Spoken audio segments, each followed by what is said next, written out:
சூரப்பட்டு அருகே கட்டாய வசூலில் ஈடுபடும் மாநகராட்சி அதிகாரிகள் மீது உரிய நடவடிக்கை எடுக்க கோரி வியாபாரிகள் சங்கத்தினர் கோரிக்கை விடுத்தனர்.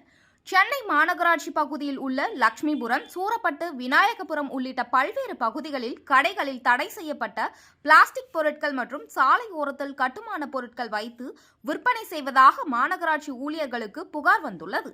புகாரின் பேரில் மாநகராட்சி ஊழியர்கள் கடை வியாபாரிகளிடம் அபராத தொகையை வசூலித்தனர். இதற்கு எதிர்ப்பு தெரிவித்து வியாபாரிகள் சாலை மறியல் போராட்டத்தில் ஈடுபட்டனர்.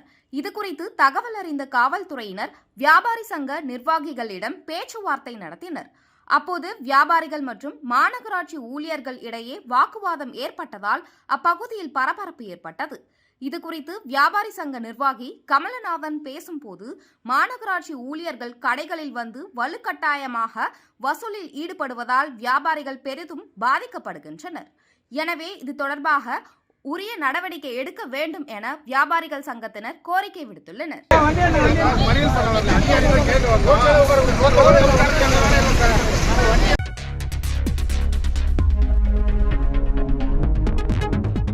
செய்திகளை உடனுக்குடன் தெரிந்து கொள்ள வேதா நியூஸ் டைம் சேனலை சப்ஸ்கிரைப் பண்ணுங்க.